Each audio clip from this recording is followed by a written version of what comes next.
Hello, friends, and welcome to episode 926 of the Juicebox Podcast.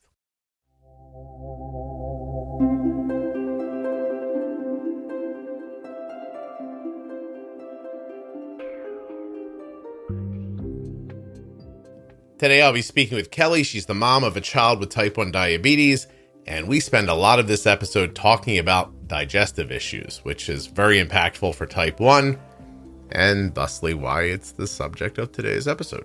While you're listening, please remember that nothing you hear on the Juicebox Podcast should be considered advice, medical or otherwise. Always consult a physician before making any changes to your healthcare plan or becoming bold with insulin.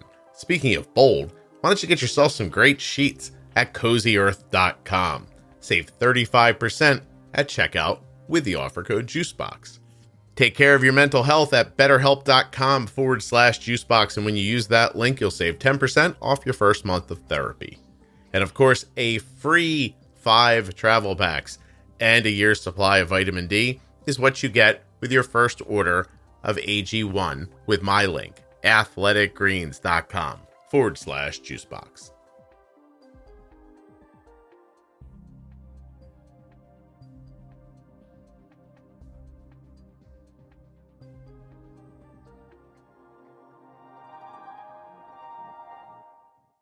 This episode of the Juicebox Podcast is sponsored by AG1 from Athletic Greens.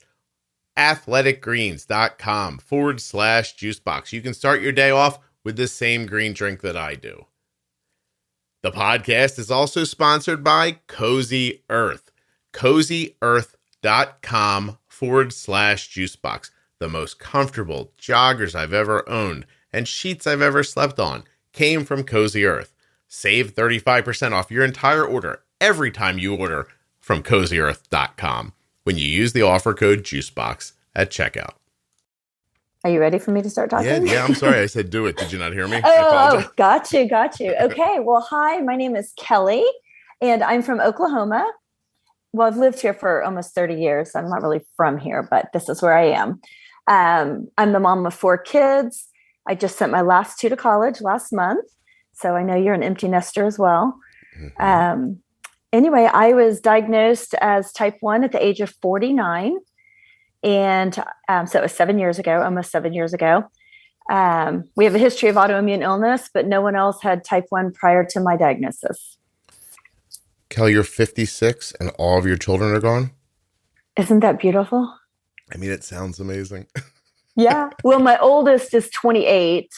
And my twins are 19, and I have a 25-year-old daughter. Wow. Yeah. Wait, why is that freaking me out? Give me a second. I'm doing gazintas.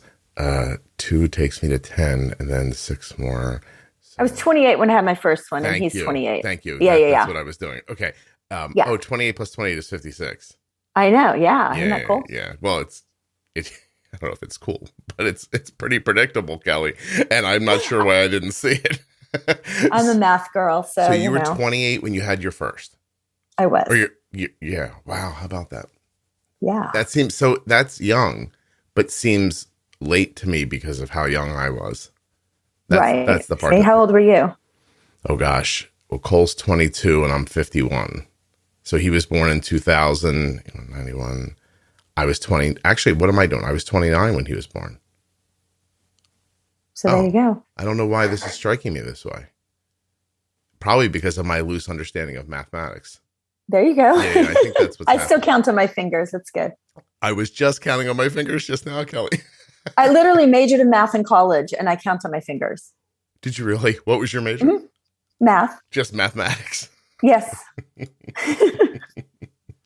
That's hilarious. Okay. It is funny. Yes. So you said there was other autoimmune in your family. What was it? Well, at the time, my mom had vitiligo.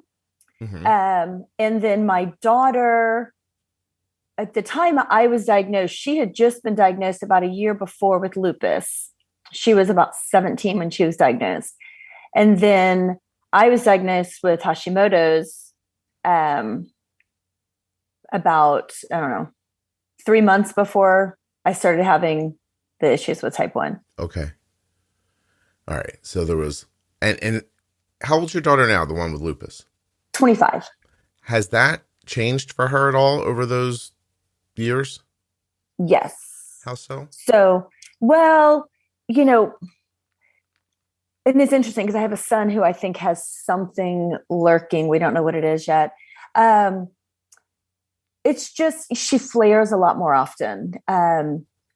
She's a nurse. She's in nurse practitioner school right now. And she's just exhausted a lot. And she was always kind of in that way, even in college. She'd get all ready to go out and then would be like, I can't go. It really, you've heard that spoon analogy, I'm sure. That really was true for her. But now if she has a long weekend or, goes too hard, she's in bed. Mm-hmm. So it's tough to be her age and be that sick. She doesn't have a thyroid issue at all? Nothing diagnosed. She has some food allergies, I would say. Definitely not diagnosed allergy, but like makes her so incredibly sick the second it touches her mouth. So whatever you want to call that. And so does one of my sons. So there's no thyroid yet. A fair amount of allergies. But has her thyroid been tested? I do not know, and I'm going to ask her that question. I would love to know that.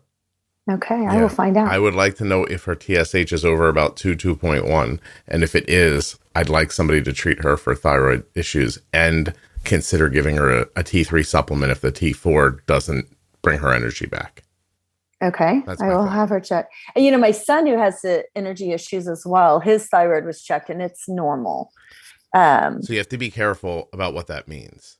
Oh, I know. Yeah, I do. Yeah, because the doctor will tell you it's in range, but that doesn't mean anything. Like, hold on a second. Thyroid normal range. I'm Googling. Yeah, it's like on your TSH, it's like 0.3 to 5. It's a pretty big range. And mine's 0.4. Yeah. And then I don't know. Like, I think that a lot of doctors do it's in range thing and your thyroid's 4 or 5. That's not enough medication. Like, you're not taking enough medication. If yours is 4 and mine's 0.4. Oh, 0.4. I'm on the other end. You're towards hyper. Right now I am. I see. So your medication's too strong? I don't have any medication. Really? See, that's the thing. So I was on thyroid medicine back in my 20s. Right. And then when I was pregnant with my son, they took me off of it. So 28 years ago, I have not been on medicine for 28 years. And that was an endocrinologist that took me off of it. And so then all these years, it was just, sometimes it's high, sometimes it's low. I just kind of would go back and forth. So finally got, diagnosed with Hashimoto's. Well, my number, and every time I go, he's like, you're in range. Well, I have huge goiter. I've got probably 10 nodules. They're like 9 millimeters, 8 millimeters, 7.5. Like big ones. Right. And they do the biopsies and all that stuff, but they don't ever do anything to treat it. So it used to be like 0.8. And like, if you look at my trend, it's getting lower and lower. And they never talk about addressing the thyroid? No. My guy's not retiring, but he's switching over to the VA and I'm getting a new one starting next month. But no. And I'm like, what I've read says that it's working harder and harder and getting bigger and bigger. I look like Jeremiah the bullfrog. It's not that bad, but it's not that bad. You're like I've painted too much of a bombastic picture, Scott. I'm sorry. It's noticeable. Let's just say that. It's getting bigger to stay in range, and it's about to pop out of range, and then I don't know what they do. Yeah, I don't know either. But make sure you come back on the podcast after you find out, okay, Kelly? I will do that. Okay, all right. All right, so you've got some sleepy kids and some kids who don't eat some things because they have bad allergic reactions. Same two kids, yeah. Same two kids. And then you are, 49 when you're diagnosed with type 1. Yes, and I had meningitis. What the hell? Kelly, what do you live in a sewer system? Stay somewhere. What's going on? How'd you get meningitis?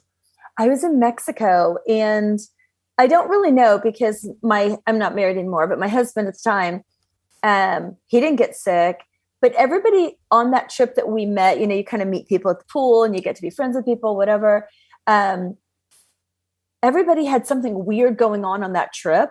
None of it was the same, but just weird stuff that I remember. And I came back and thought it was a migraine, took my medicine. Next day, took more medicine. I took 3 rounds of a triptan. And it was my daughter's graduation from high school. And we were hosting a party. And, off I went to the party. And then I came home and started running a fever. And, they figured out it was meningitis. So, Kelly, can you hold on one second? Yeah. This segment of the Juicebox Podcast is brought to you by the Mexican Travel Council. No, I'm just kidding. Go ahead. I was like, going, oh my God, how ironic is that? I've got targeted ads for all your problems. No, I was just being sarcastic because, oh my God, you got meningitis in Mexico. I know, right? Ugh. Viral, not bacterial, or I'd probably be dead, but yeah. Okay. So, yeah. Jesus.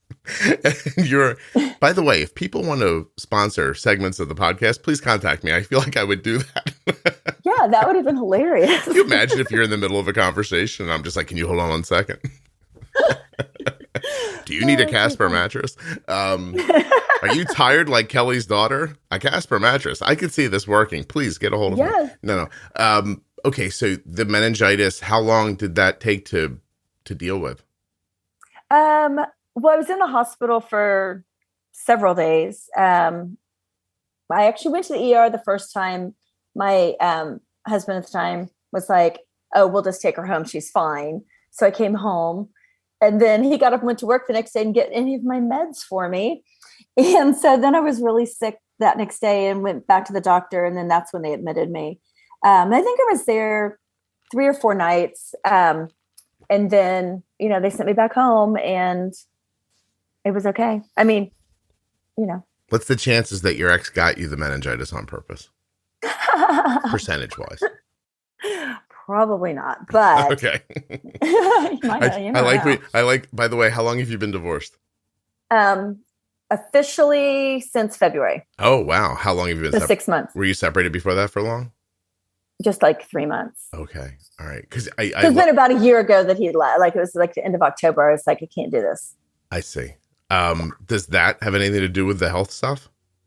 You mean me getting sick? I mean, was there something about you having issues that impact? Because you guys must have been married forever, right? We were married 20 years. I had was married previously when I had my my older 2 kids. Okay. Remarried, had twins, and we were married 20 years. I see. And yeah, no, that my health issues had nothing to do with us getting divorced, but I'm not going to say they didn't probably lead to me not feeling so good sometimes.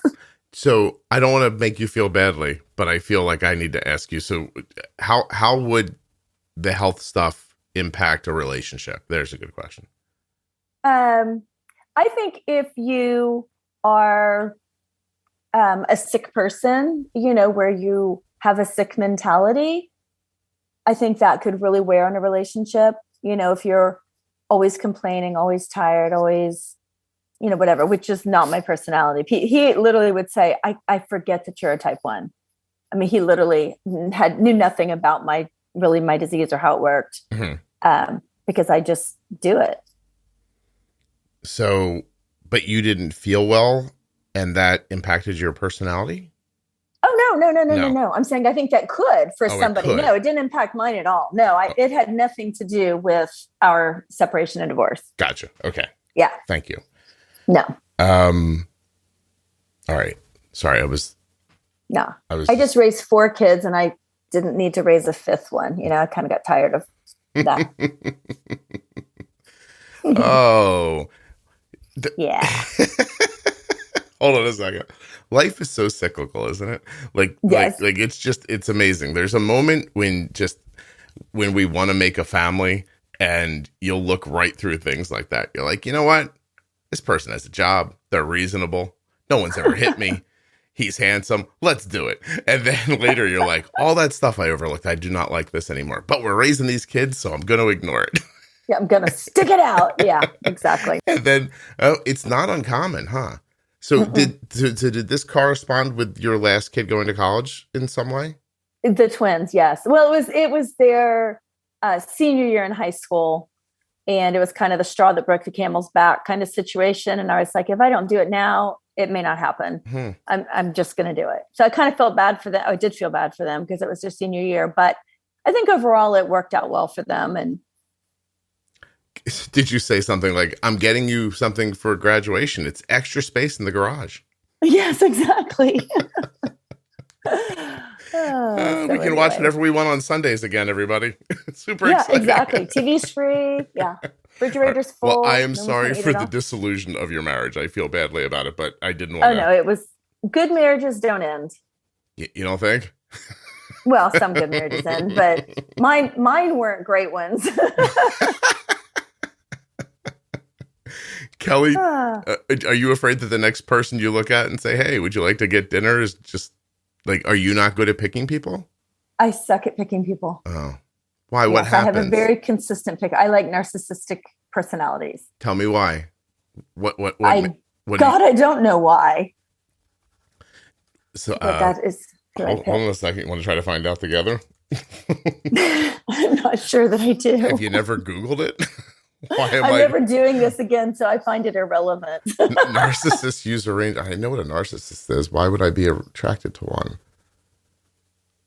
Oh. Would you consider yourself to be strong, confident, and self-assured? Yes. Narcissists are often attracted to strong, confident, and self-assured women. There you go. This may seem counterintuitive. It is important to realize that the narcissist's traits of grandiosity and confidence are really a mask for deep insecurity. So they want your... Okay. So they want to suck the life out of you. No, now, Kelly, that is not what this says. Now, if we're believing psychologytoday.com, which I don't see why we shouldn't, the idea is that narcissistic behavior is a facade because they don't feel that strong. And so they want to surround themselves with people who do. It's interesting. That is interesting. All right. Anyway, let's be honest. It's all about sex. I don't care if anybody's narcissistic or not. You know what I mean? If you're on a good schedule, you'll be okay. Alrighty then. All right, Kelly. So, what was it like getting diabetes at this age? It was interesting. It was kind of one of those things that you just do. You know what I mean? Like you don't really have a choice. I think that's if you want to call it the beauty of type 1, you don't have a choice but to address it head on versus type 2. I think a lot of times people talk themselves out of taking care of themselves. So, I kind of dove in head first. There wasn't a lot of education. There wasn't the podcast. I was on like some online forum at one point, and I think I had about an hour education at my doctor's office. I wasn't in DKA. So, I actually got diagnosed at my physical. I mentioned I'd had the Hashimoto's and I started taking medicine and I was like, oh my God, I'm finally losing weight. This is so exciting. And I hadn't quite put together that I was also going to the bathroom all night long and drinking a ton of water. Right. So, I kind of got diagnosed in the office. Now they should have picked it up, but they didn't. So like I went in for my nurse appointment and then that week I lost 7 pounds. So when I went back in for the follow-up with the doctor, he's like, oh, you have type 2 diabetes. I'm like, oh, darn. Okay. I didn't know any different. And so that was for like a week that I thought I had type 2. Right. And I called a friend of mine. Well, actually, my ex-husband's in pharmaceutical sales. So he wanted me to talk to endocrinologist that his group called on. So I called and they said, we can get you in 6 months. I'm thinking, well, I'll be dead in 6 months. That's not going to be very helpful.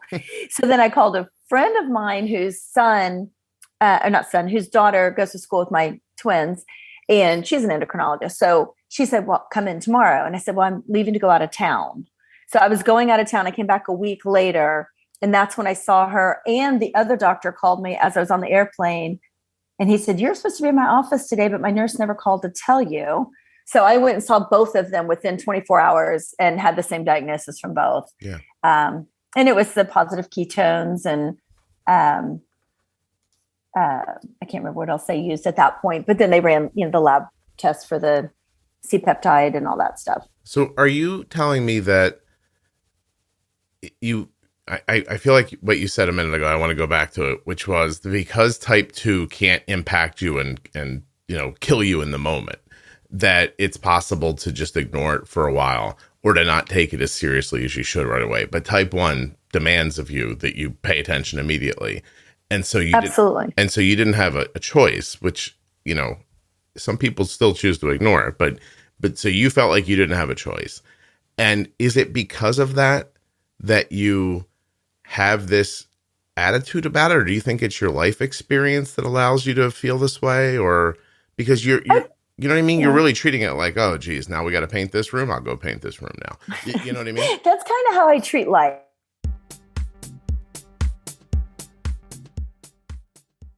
I asked the robots to write an ad for Athletic Greens. Here's what I got. This episode is brought to you by Athletic Greens. Now, I'm supposed to say AG1, robot. You don't even know that. This episode is brought to you by AG1 from Athletic Greens, the ultimate daily, all-in-one nutritional supplement that's perfect for busy, health-conscious people like you and me. Are you tired of juggling multiple vitamin supplements? Are you tired of juggling multiple vitamins, supplements, and protein powders? Look no further. AG1 has got you covered with 75 essential vitamins, minerals, and whole food sourced ingredients. It's like having a personal nutritionist and a trainer in one convenient scoop.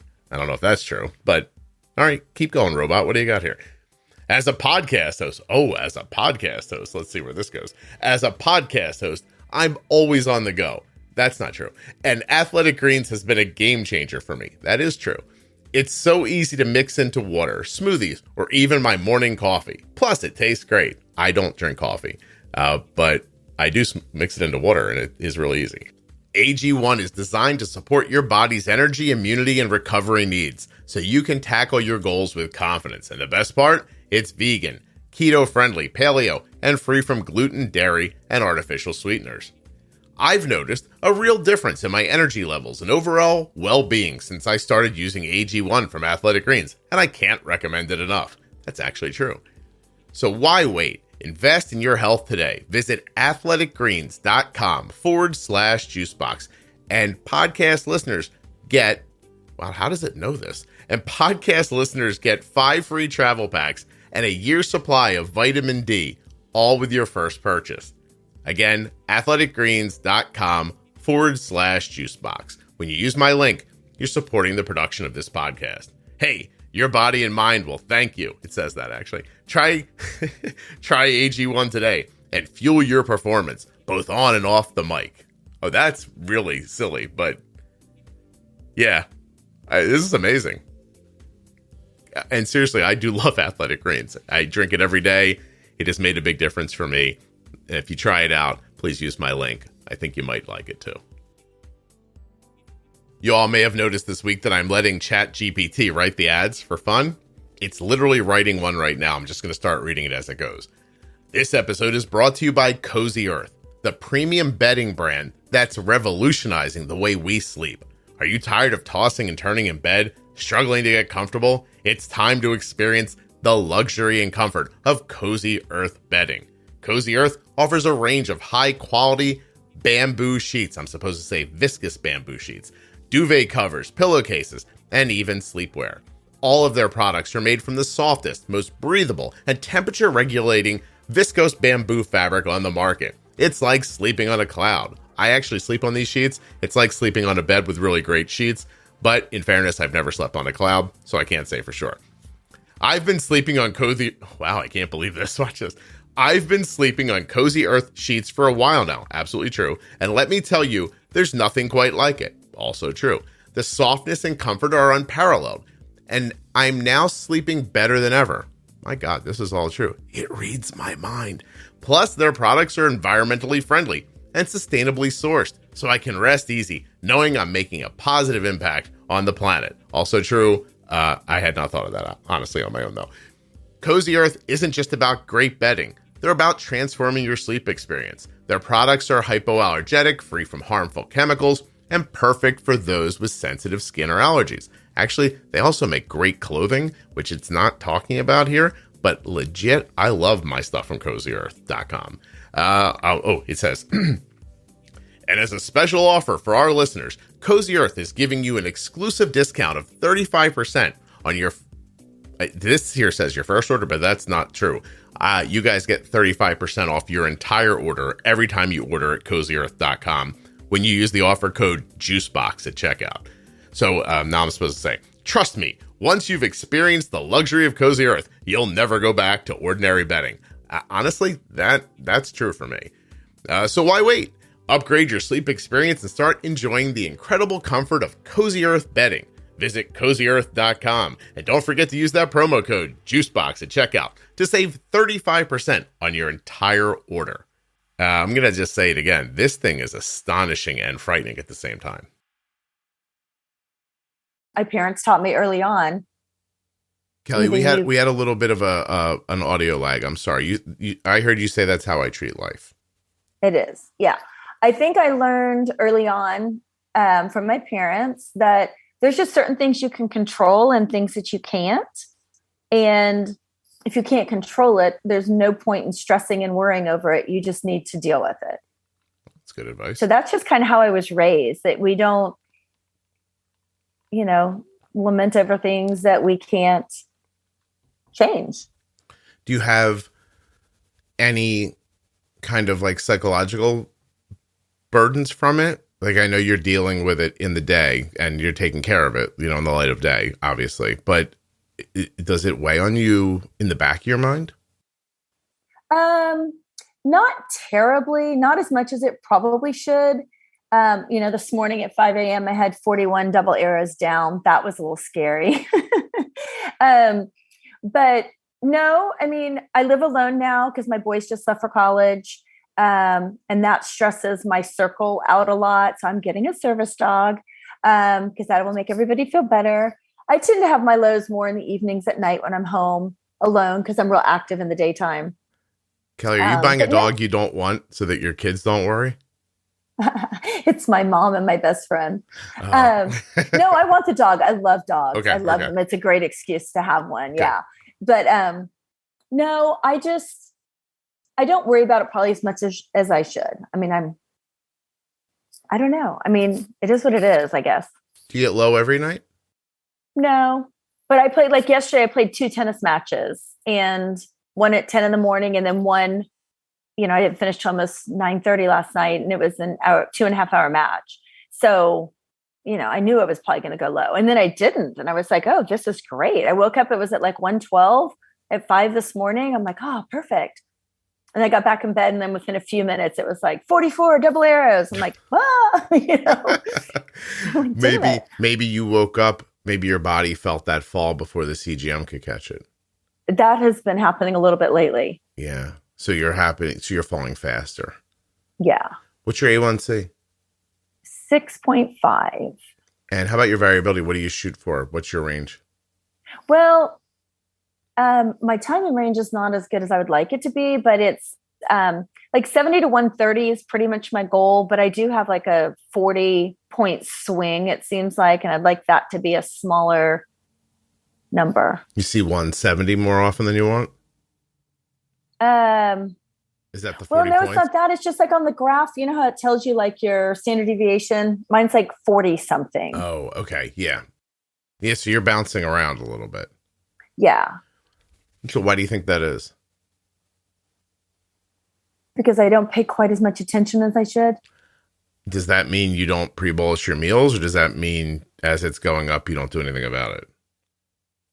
I pre-bolus not always as much as I should. It seems like when I do pre-bolus, I've been working on that more because I'm I'm getting on the podcast. He's going to ask if I pre-bolus. And then I'll drop low. And then my mom's like, oh my God, what's going on? And I'm like, well, you know what? It just doesn't always work the way you want it to. How low? It'll go into the 50s or 60s. Mm-hmm. And, which isn't the end of the world. So usually when you pre-bolus a meal, and you get into the 50s or 60s, like while you're beginning to eat, do you ever spike after that? I have to think about it. No, not really. I mean, it keeps me lower. See, I haven't done the basal test that you tell us we should do because I'm on the Control IQ and I don't know how to basal test on it. Well, can you just shut the Control IQ part off and just use it like a regular pump? Oh, yeah, probably so. Yeah. And then just do it. We just did this with Arden. So, Kelly, do you mind me telling you a story here? Yes, I'd love to hear a story. Let me just drink a little water. So Arden left for the college last week. And how are you? I mean, it was easier than when I took my son. I think I had some perspective. I knew what it was going to feel like. And I almost cried in the shower on the first day in the hotel when we dropped her because we stayed a couple of days because she's so far away. Right. And I didn't. I sucked it back in. And I thought I'll just save this for the day we leave, you know. And then when we were standing in her room saying goodbye to her, I cried then. And I tried to tell her something, but every time I tried to speak, I would cry. So I just sort of said to her, I was hugging her and I said, I want to tell you something, but I can't because I can't stop crying. So I just left. That's so sweet.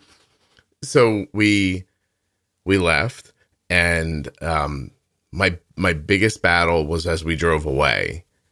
I fought I got a real big adrenaline kick, like I was doing the wrong thing. Do you know what I mean? Like I should go get her or stay with her, like that feeling. Right. And then I had to fight through that adrenaline. And we had two cars. My son was with me, and my wife Kelly was driving the other car, and Cole was driving, and he's like, "Are you all right?" And I said, "Have you ever been so angry you've cried?"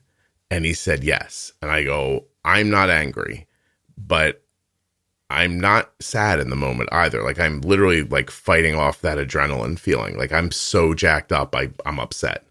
And he's like, "What would fix it?" I was like, "It would fix it if you would drive back there and we would live with Arden." Or and I was like, "Just keep going." But it lasted for a little while, and then it passed. We talked to her last night. She's doing terrific. But the reason I bring all this up is because, and I'll talk about it in another episode, but we figured something out about Arden's digestion. I don't know why let me clear my throat. I apologize. We figured something out about Arden's digestion, but we only figured it out a few weeks before she left for school. And it was something she had been struggling with for years. And the thing we did, which again, I'll talk about in another episode, probably will come up long before you hear this one. It changed her insulin needs significantly. And so over the month that we were doing this thing, I was seeing her insulin needs change. And as her stomach was kind of healing, this is my expectation, her insulin needs became less and less, I'm assuming because food was flowing through her more efficiently. So by the time we got to the trip to Georgia, which took 14 hours in the car, she was on the lower side the day we drove down, but we were very sedentary, like, obviously sitting still. And, car rides, generally long car rides, people's blood sugars go up. Right. And I remember thinking on the way down, it's so weird that her blood sugars are good in this car ride like this. Because I thought for sure we were going to have to give her more insulin for the ride. So we get there, and then that overnight, her blood sugars are a little low. We had trouble bringing them up. The next day, they were on the low side. That night, she goes to bed for the first time in her dorm room. And you have to imagine, all I wanted for her was to not have problems with her diabetes on the first day, Right, right. I didn't want that for her. And we're only up the block in a hotel. And her blood sugar got low and stayed low all night long. Like we were up texting all night, like drink this, do that, to the point where at like 4:00, she's like, "Why is this happening?" And I said, "I think we need to like reassess all of your settings because you just don't seem like you need this insulin anymore." So the next day, we got up. I thought about it for a while. I texted Jenny. I was like, this is what I'm thinking. Does this make sense? And she's like, it does. I was like, okay. And I picked a static basal rate. Arden's looping again with Omnipod. I opened the loop and created just a regular insulin pump situation. I put her basal lower than I thought it would even need. And then I watched it for the morning. And Arden, throughout that morning, through, traveling around, shopping at Target for things, etc., getting her room, buying extra stuff for her room, her blood sugar was very, very steady at 110 with a 0.5 an hour basal rate. Wow. Now, the 2 days before that, Arden's basal rate during the day was 1.1. So I was like, okay, I'm going to guess that somewhere in here, 0.6 maybe would be a good basal for her because she was holding at 110. I don't want her to sit at 110. I might make it 0.6, 0.7 in that range somewhere. And then we picked, I looked at her insulin to carb ratio, which is aggressive at 4.5, 4.5 carbs for each unit. And I was like, well, this is probably wrong too. So I just changed it to 10. And I said, we're going to bolus a couple of meals and see what happens. The part that was bizarre was that after we had a higher blood sugar that we had to correct, we corrected it, to see what we thought maybe her insulin sensitivity was. So I think she was like 160 or so. And I was like, give yourself a unit. We're just going to let this play out for the next 3 hours. Like, I don't care what your blood sugar does. I want to watch it. And I ended up setting her insulin sensitivity at 70 from 42. So now all of a sudden I've got these settings, 0.5 an hour, 1 unit per 10 carbs, 70 insulin sensitivity instead of 42. And I was like, all right, let's look at what happened here. So we did another meal bolus. It didn't work. We needed a correction. I figured I took the amount that the correction used to get her level again. At that point, I think I closed the loop. I let the loop fix a meal rise. Then I took the amount of insulin the loop used to correct the meal rise, and I reverse engineered it to get it into her insulin to carb ratio. Right. And I ended up making her insulin to carb ratio something like, I forget what it is right now, 6 or 7 in that range. Right. And then her blood sugar for the next 3 days was insanely good. Super stable, no lows, overnight terrific. But look at how much it changed just because food's not sitting in her stomach anymore after she eats. And she's going to the bathroom on a better schedule. That's interesting. Yeah, because I do have some digestion issues. So that very well could play a part. I need to look into that. Yeah. So what we ended up doing for all the things, and like I said, I'll make an episode about it, but just to bring it all into context here, I won't give you the big story, but what ended up happening is that Arden's stomach hurt for years. Like, she's always like, my stomach hurts. She started having these weird, I can't eat this. I don't want that. I'm hungry today. I'm not hungry. That's my son. Yeah.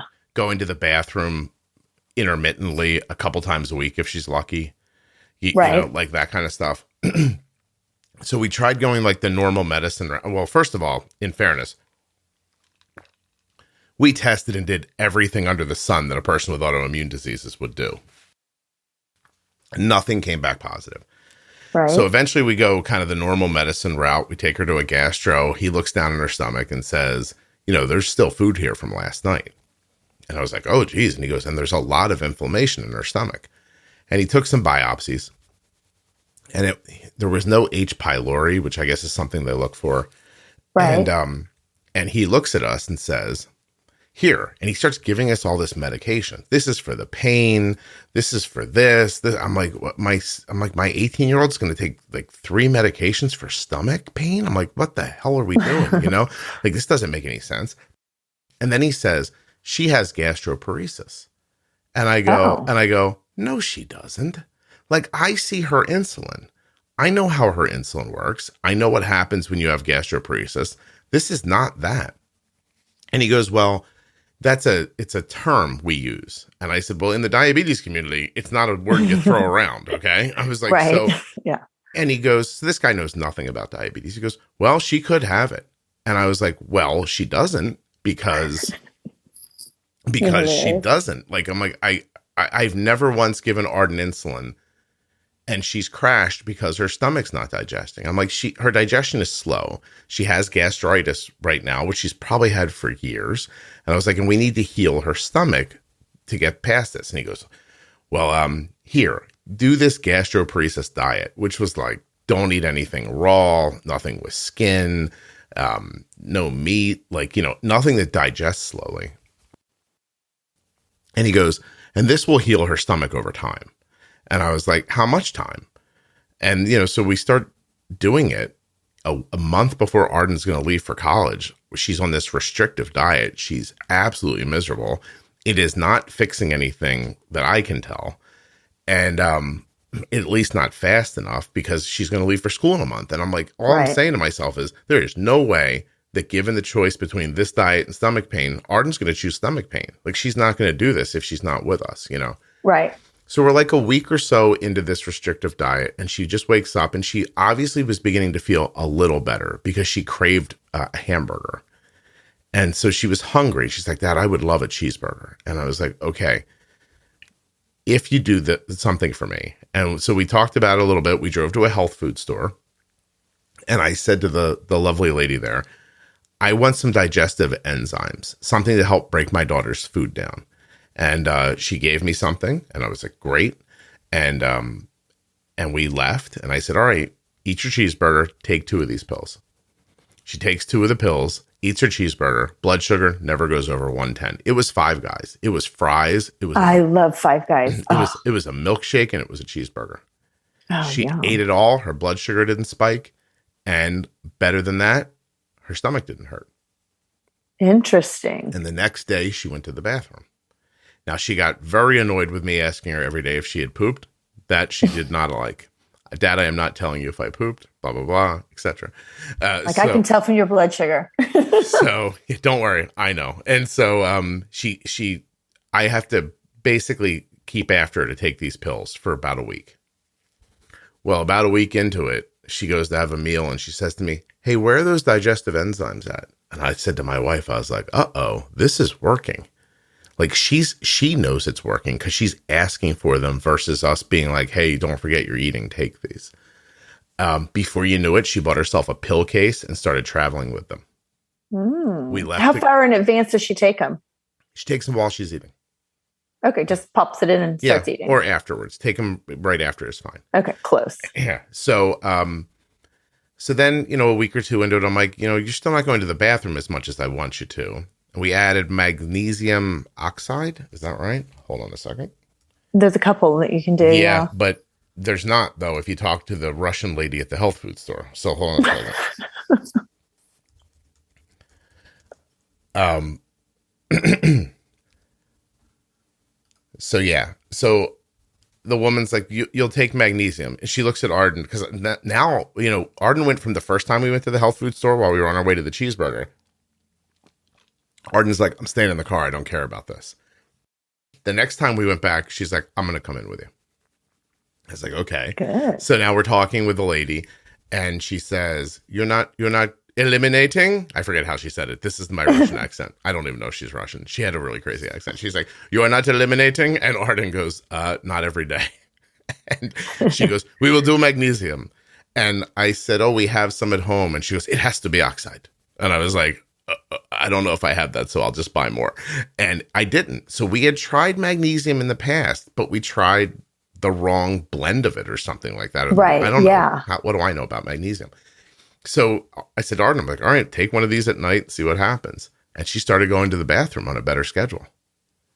And so digestive enzymes, I'm so sorry I can't clear my throat today. Digestive enzymes for her digestion, this magnesium oxide to make poopies, and everything is just rolling along now.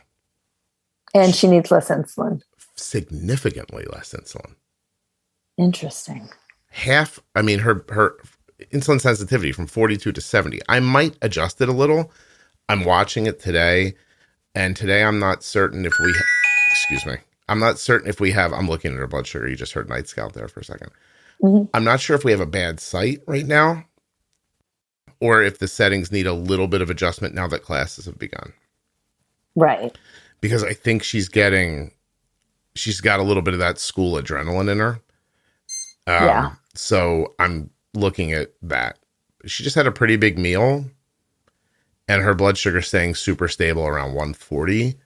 So I think we need to move a couple of things. Sorry. Give me a second, please.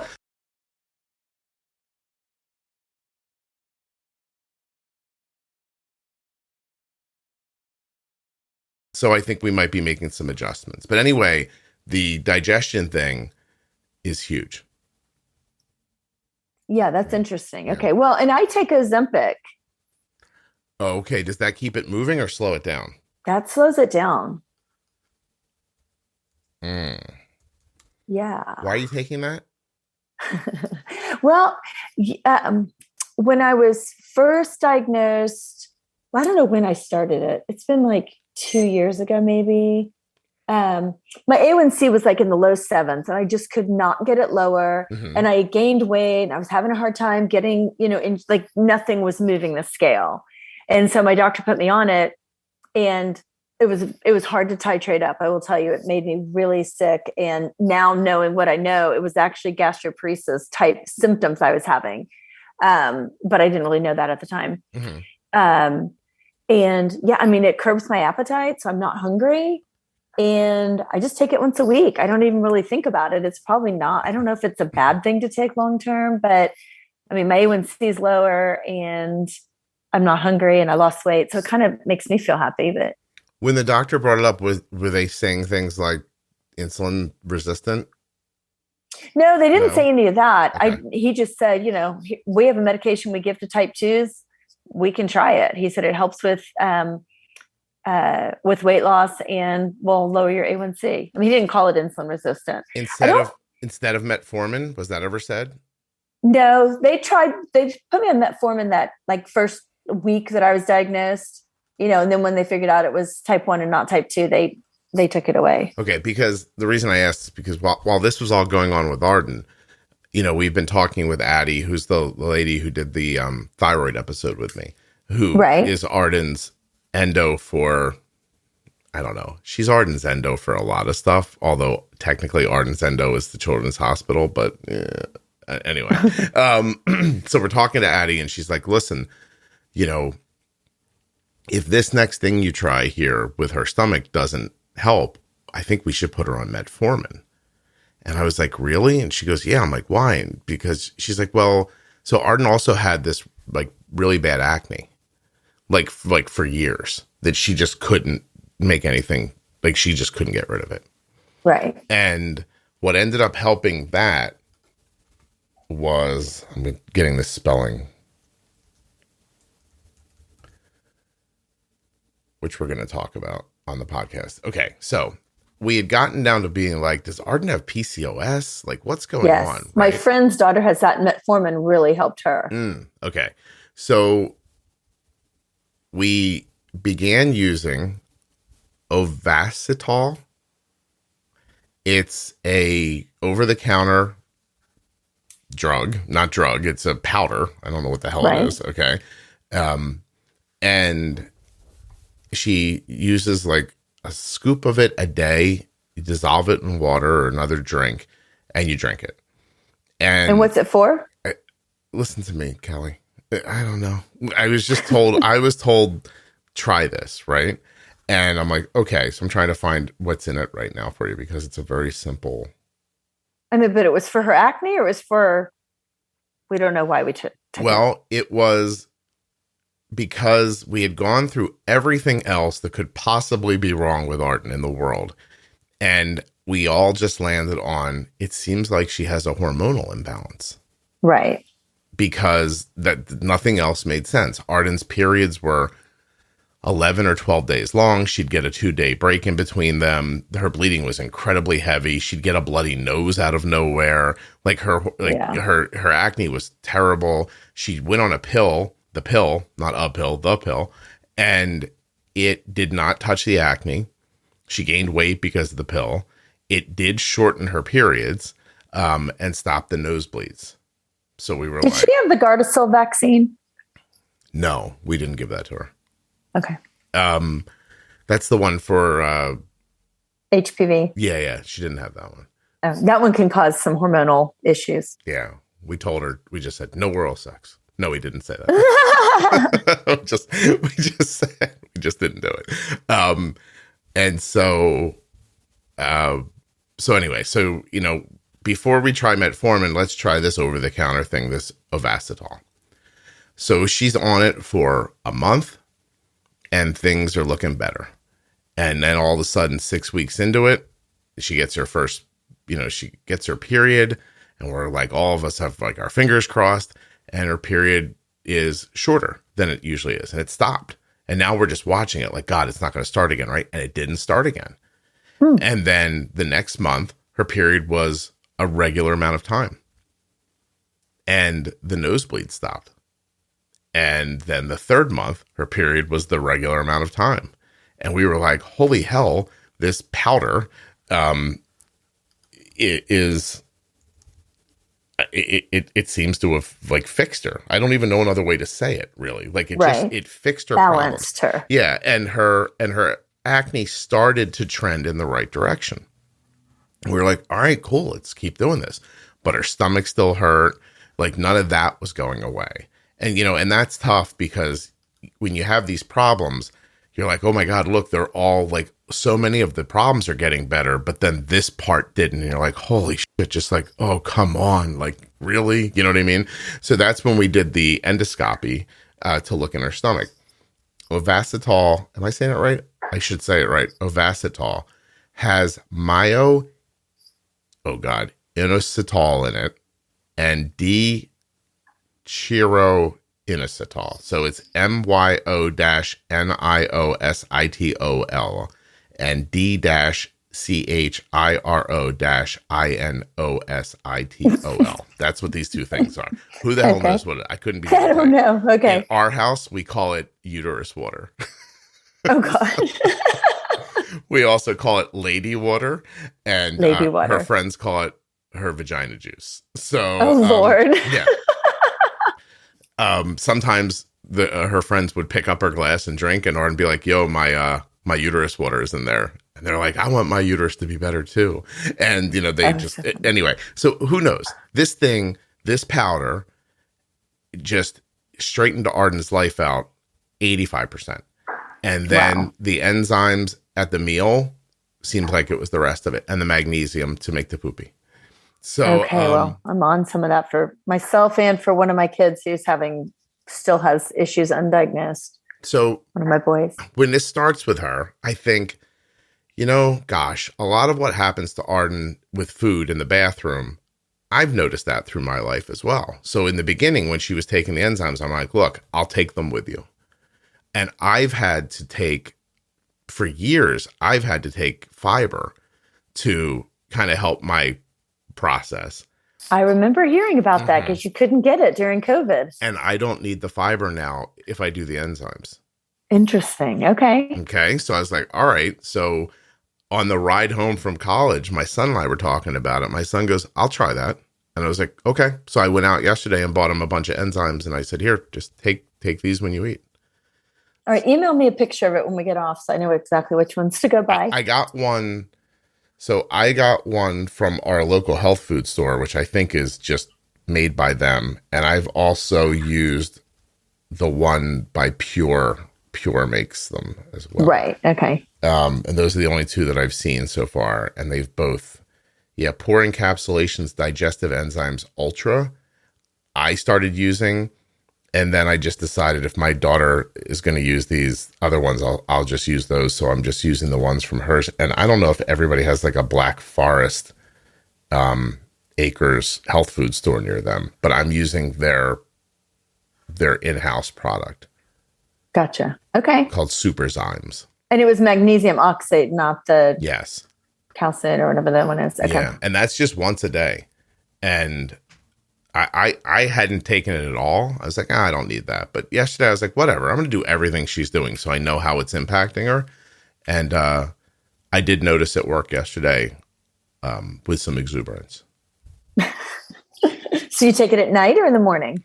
You're going to have to figure that out yourself, Kelly. I'm not a doctor. Nothing you hear on Juicebox Podcast. Oh, now you're not a doctor. I'm just telling you what I'm doing. I can't give you direct. No, I don't know. I So, honestly, yeah. So you taking it at day or night? I took it during the day yesterday, and it made me say to myself, tomorrow I'm going to take it at night. That's what I was wanting to know. Okay. So I'm gonna try it tonight when I go to bed instead of during the day today. Gotcha. Okay, I'm on it.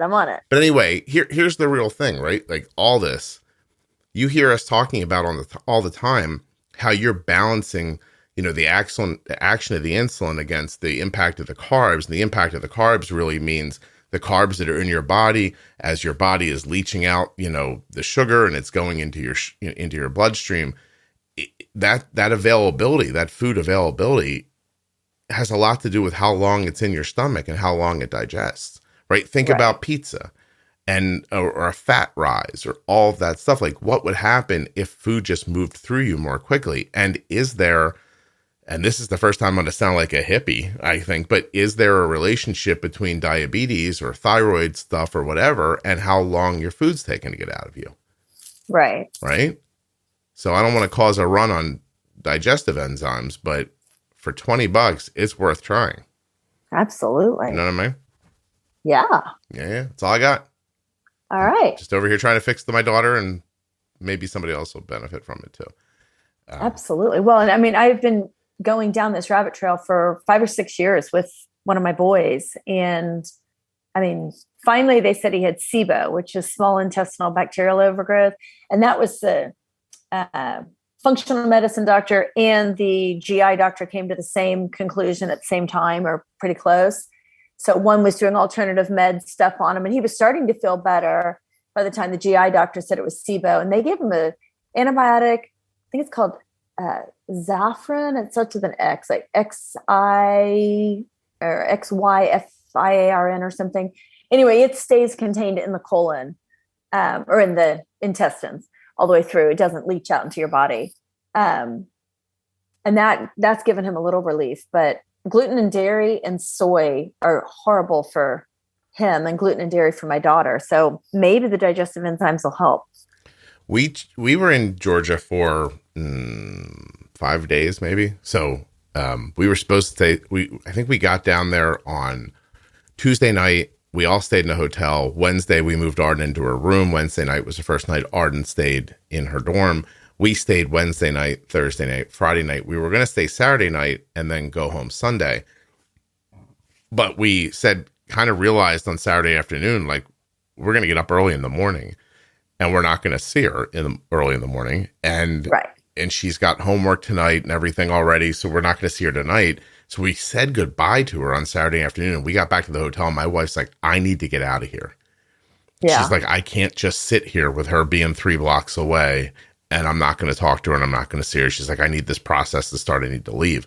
So we just jumped in the car and went. But my point is that I was there like 4 or 5 nights, and I need to find a better word for this, right? But the process that food goes through me while I'm traveling is not great.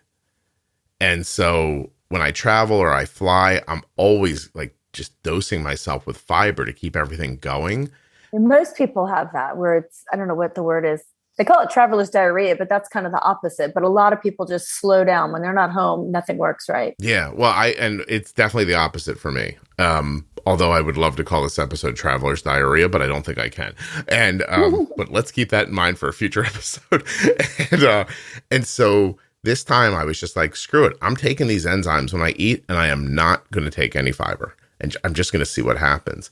And it was 150% better than it's ever been for me. And I was also not restrictive with how I ate, which I'm usually, when I travel, I stay really light. I stay very low carb. I eat more like animal protein, stuff like that. And I didn't do that. Like, I had French toast at breakfast one morning with like syrup and powdered sugar on it. I was like, this would normally... This is a diabetes group, right? Hey, I'm just kidding. Arden had the same breakfast, by the way. My mouth is watering. Oh no, I eat it all the time. Yeah, I have no problems. I'm just saying you're making my mouth water. I scraped the powdered sugar off of it. I have to be honest. I don't know what you people are doing in the South, but it was like, it looked like somebody threw it on with like a fist. It's like they grabbed a handful, and I was like, I am not eating this. And I scraped it off. But my point is, I was fine the whole way through, and so was Arden. And after we adjusted her settings, so was her blood sugar. I'll tell you right now, even though I say it constantly, I am doubling down on it. Settings. Everything is settings. Everything. Settings. Your settings have to be right. Don't go along going, I don't know why I'm getting low. Like, Kelly, you shouldn't be getting low after you play tennis. Your settings aren't right. You know what I mean? Tennis is really hard for me because, like, one match, I think it was not yesterday, but the day before, I played and I was high the entire match. The next match I played the next morning, high almost the entire match. Then that evening, low the entire match. And obviously because I'd already played the 2 other matches, but like some matches I'm high, some matches I'm low, and it depends on the heat and the, sure, how hydrated I am. There's so many factors aside from just my settings that go into it. But as soon as I think I have it figured out, then something slightly changes, like the weather in Oklahoma. Yeah. Well, I'll tell you, I'm going to share a text I sent to Arden this afternoon. So actually, like I said, she's been a little high the last like 24 hours, like more like the 130s, like very stable at 130. And so I said to her this morning, hey, good morning.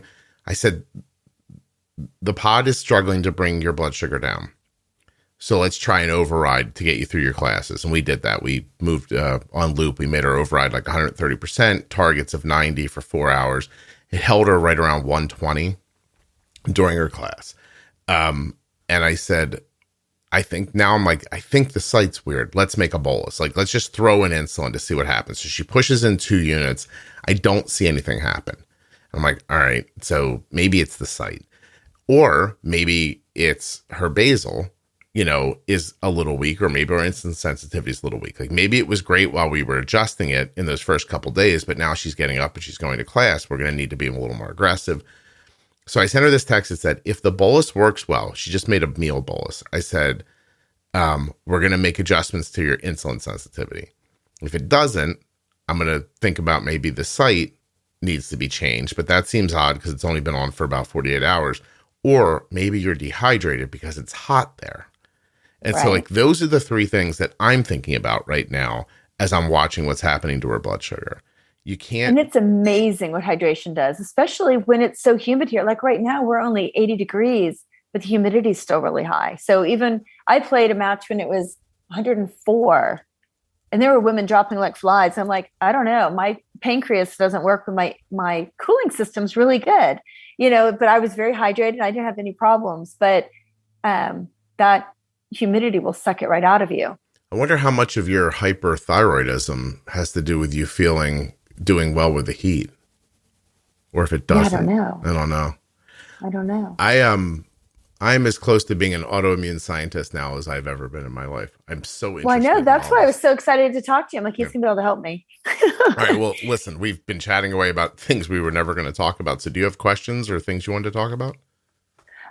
No, actually, I was interested in, kind of your thoughts on the thyroid, and I'm happy to hear about all this digestive stuff, because I think I can think of 3 people in my immediate clan that are going to be looking at those. So no, that's fantastic. When I was like 8 or 9 years old, I can remember I used to go out with my cousins a lot. And my uncle owned a sheet metal shop that many years later I ended up working in, that was maybe 20 minutes or so from his home.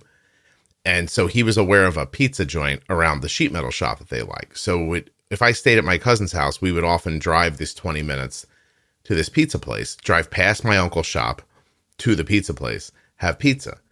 And inevitably we'd leave there and I'd be like, I need you to stop. I need to use the bathroom. And so we would stop at his place, a sheet metal shop in the middle of the night, which was creepy as hell. And I'd wander through and use this dirty, filthy, oh my God, just filthy restroom. And then we'd make it the 20 minutes back to his house. And then I wouldn't feel good all night. And I remember even as a child being like, my cousin goes into the bathroom and he's back out in a few minutes and he's okay. Like, why doesn't that happen for me? And I just struggled my whole life with it. And it just never got better. I think that part of my eating, like the weird way I eat is something that I've adapted to not feeling sick. Right. Without even knowing it. Because all these things we talk about now and, in a modern society, like growing up in the 80s, like you were Scott who was in the bathroom. You know what I mean? Like there was nobody was like, I wonder what's wrong with him. There's like, this guy can't handle pizza. It wasn't, you know what I mean? Like it wasn't any bigger thoughts than that. And so, I mean, I don't know, like it's had a bad effect on my life because if I try to eat more food, that's what my body seems to want. But then I just gain weight, even though I'm not eating very much. And so maybe everything's just sitting in me too long is what I'm wondering. So I'm doing the same thing Arden's doing. So I'm interested to see what happens to me as well. So what you mentioned metformin. So did they put her on metformin? No, because the Ovasitol worked so well. Because that worked so well, she didn't need the metformin. It came off the table. That idea. That was our next more aggressive step if the Ovasitol didn't help. Ovasitol's reviews are insane. Like there are some people who take it and go, look, what was wrong with me didn't change. This didn't help me. Fair enough. But there are people who say, women, I can't get pregnant. I take this stuff and 2 months later I'm pregnant. Like these people have been trying to have a baby for years and they start taking this thing and all of a sudden pregnant. Interesting. Well, I don't have a uterus or ovaries, so it's probably not going to be the magic potion. Did you lose them, Kelly? Where are they? I did. I had them all removed at 41, actually. What? Why? I had, didn't know I had endometriosis, oddly, because I got pregnant super easy with all 4 kids, but was having really bad pain and really heavy bleeding. And so when they went in to do just basic hysterectomy, he said my ovaries were all estrangulated with endometriosis. So they took it all. Earlier when I asked if your daughter's lupus had changed over the years, it was a question based on how many times doctors have said to me while talking about my daughter, girls this age just sometimes struggle. And I'm like, that's a medical opinion? Girls this age just sometimes struggle? What do you mean? You know what I mean? Like, oh, we see this. Girls get stomach pain after they start getting their periods, blah, blah, blah. Sometimes they grow out of it. That's what they told me about my son. He was throwing up everything he ate. And they're like, well, some kids just throw up. I'm like, that's not true. No, that's not what's going on here. I've been to Disneyland. None of those children were vomiting while we were walking around. Like, what are you talking about? Yeah. It was, So they're like, well, some of them, I've had kids like this. They just grow out of it when they get to college. Well, that hasn't happened either. So or maybe they just find a way to eat around everything that's bothering them. And then we go to the next simple answer, which is like, oh, you can't handle dairy. Or you can't, because listen, I could easily tell you that there have been times in my life you could have easily said to me, Scott can't handle dairy. There are easily times in my life you could have said that to me, except I can. Yeah. I just sometimes. My body's just not doing something it should do. Yeah. So. We did do the stomach emptying studies on my son, and that did not yield any slowness according to them, but I still think digestive enzymes might be. They wanted Arden to do that test, and she was supposed to do it a week before school. And I said, she does not need this test. And my wife said, come on, let's just do it. I was like, she doesn't need it. And actually, I talked to Jenny, and Jenny's like, I don't see why in the world Arden would take this test. Even Jenny's like, Arden does not have gastroparesis, but not gastroparesis like it's thought of in the diabetes community. Just not the paralysis. In the clinical sense of the word.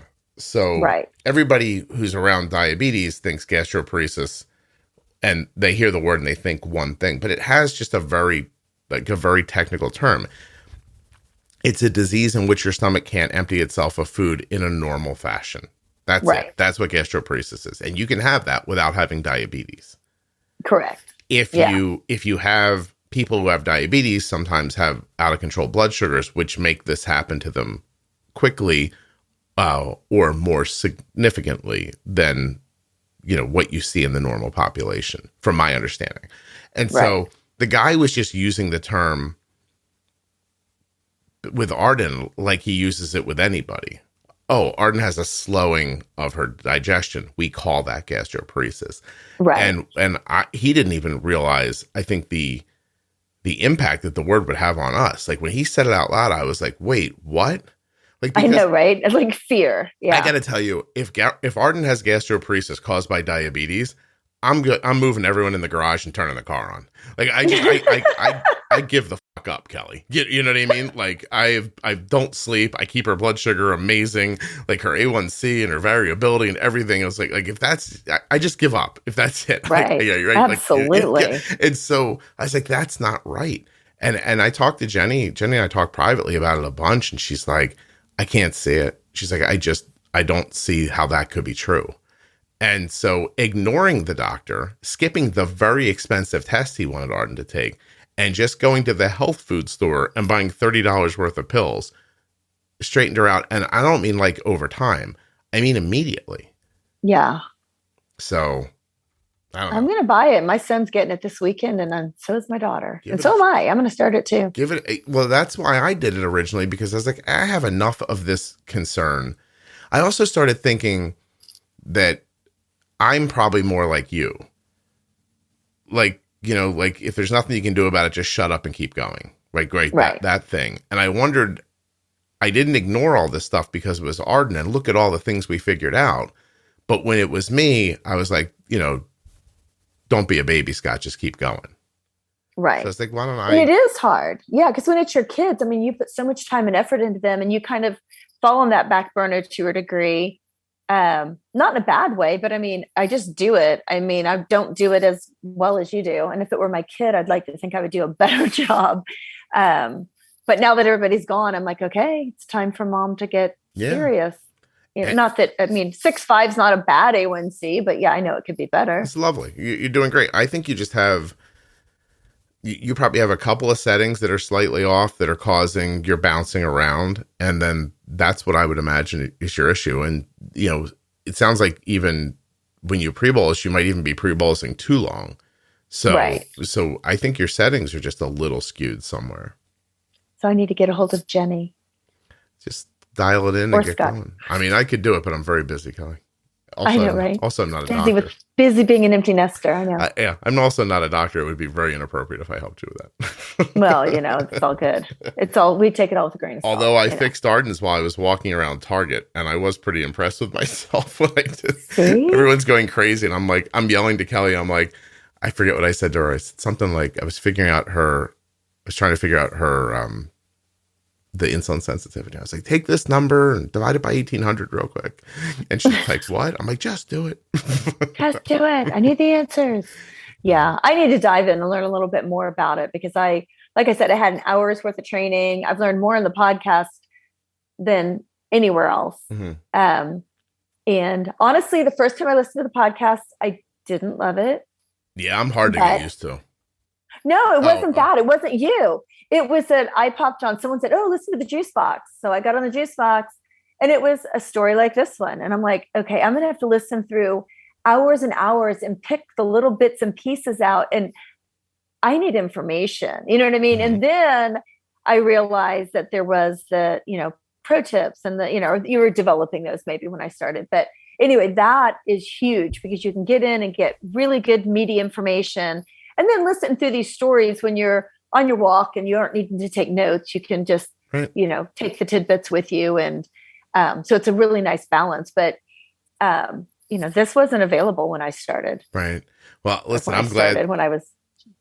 I'm very glad to hear you talk about it that way, because when it started for me, I didn't expect that it would be what it is now. So I was just telling stories about how we handled things. And then people were like, I've been listening to the podcast and my A1C is going down. And I was like, oh, it's because everything I do is in there somewhere. And then I didn't start at the beginning. I started at the end, kind of whatever was current was what I was listening to. So I didn't even get the beginning stuff. It was just, and my cousin, when I got diagnosed type 1, I was a type 1 for probably 5 years, maybe. Yeah, probably about 5 years. And my cousin, my first cousin, her son was diagnosed. And so of course, she immediately calls me and, we start going through all the stuff. And that's when I first heard the podcast, and I told her, oh, you have to listen. And I called her back and said, no, do not go listen. Because I knew it was going to overwhelm her because she was very overwhelmed.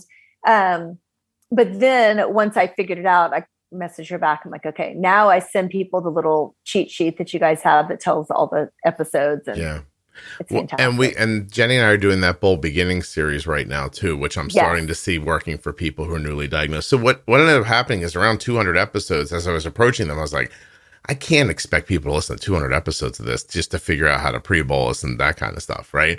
So that's when I contacted Jenny, who had only ever been a guest on the show. And I was like, can I ask you to help me? I told her what I was thinking, and we made the pro tip series with that. And then at the same time, I was like, if you want to keep doing this, I'd love to do definitions for people so they understand what all these words mean. And we did defining diabetes. And then from there, I was just like, do you want to do variables? Do you want to do this? Do you want to do that? I was like, do you want to do a series for people when they're newly diagnosed? And let's do one about thyroid. And let's, and now. Yeah, but that's super helpful because people can get in there and they can get, a little short episode of really good info and then go away and work on it. Yeah. And then they can go back and get the next one. And it's not as time intensive as listening through hour and a half podcasts. Right. Trying to glean information. Yeah. So no, it's fantastic. I've loved it in the Facebook group as well. The best Facebook group out there. Oh, it's the only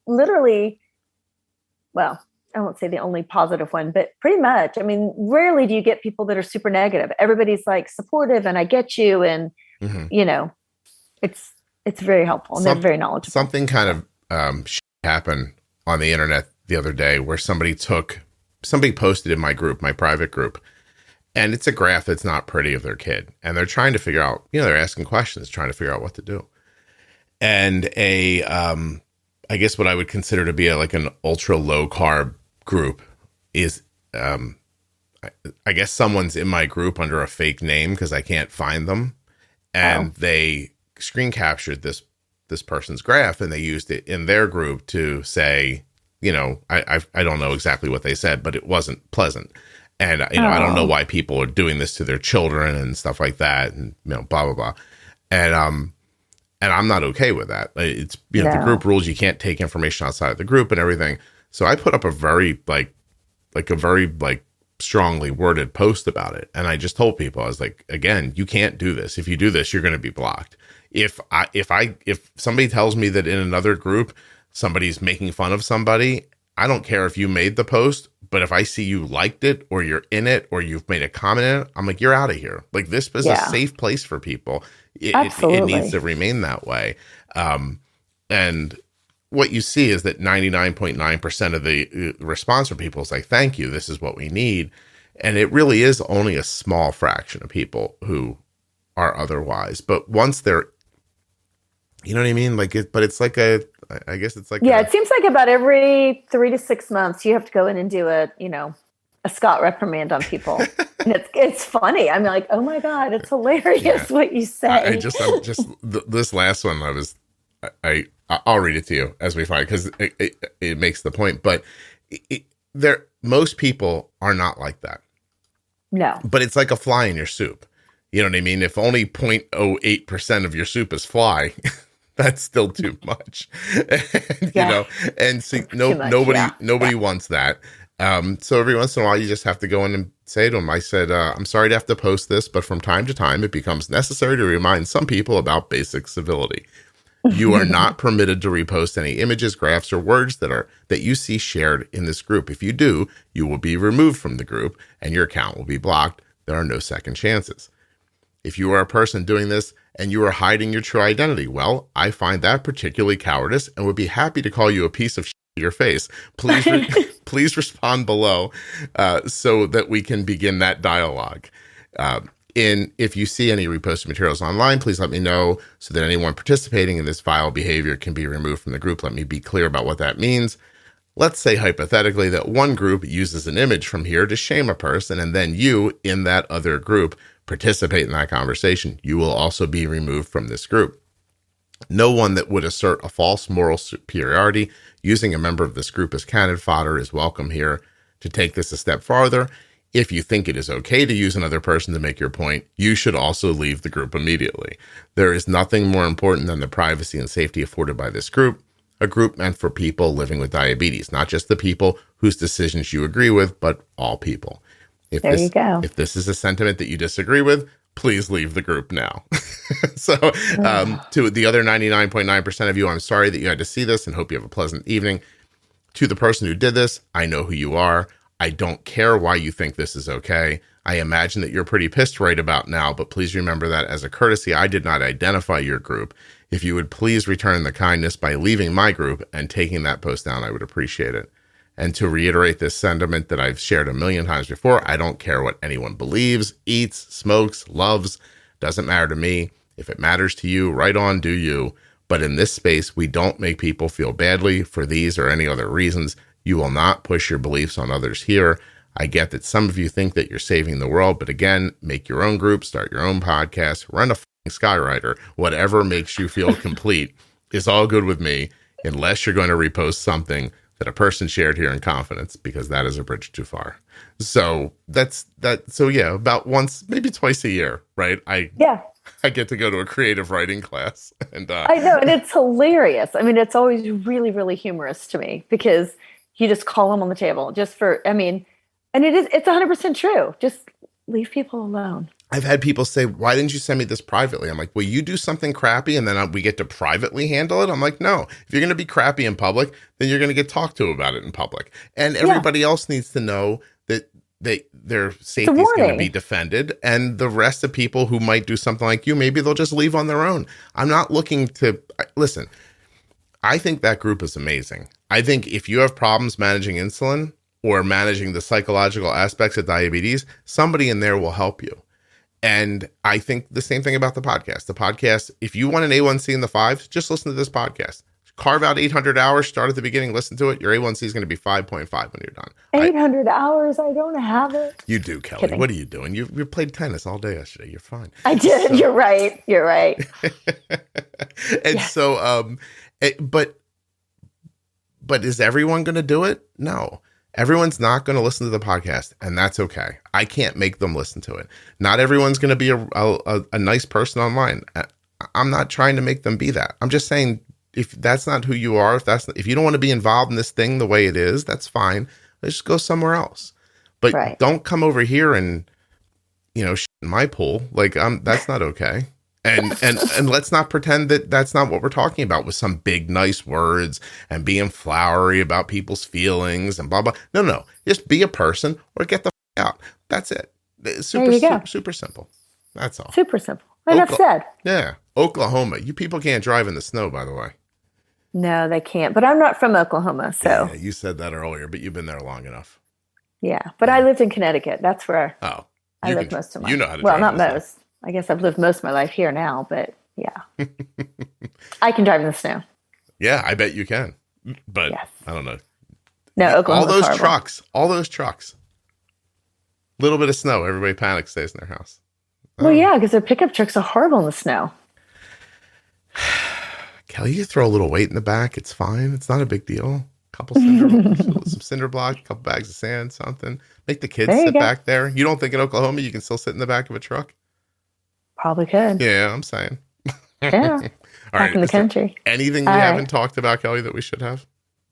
I don't think so. Cool. I appreciate you doing I appreciate it. I appreciate all you do. Oh, thank you so much. I'm very happy for how much the podcast is helping you. I'm glad that maybe we talked about something here today that'll help your family. I would love it if it did, and if you would let me know. I surely will. Excellent. All right, hold on one second.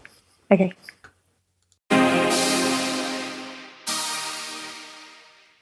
A huge thank you to AG1. That's right, athleticgreens.com/juicebox. Get that green drink.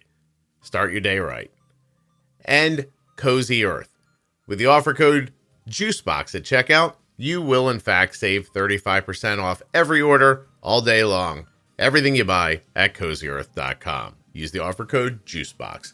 And of course, Kelly, for coming on the show today and having this awesome conversation with me. Thank you so much. Guys, I hope you're enjoying the program. If you are, share it with somebody else. Don't forget to subscribe and follow, and check out the private Facebook group, Juicebox Podcast, Type 1 Diabetes. Thank you so much for listening. I'll be back again very soon with another episode of the Juicebox Podcast.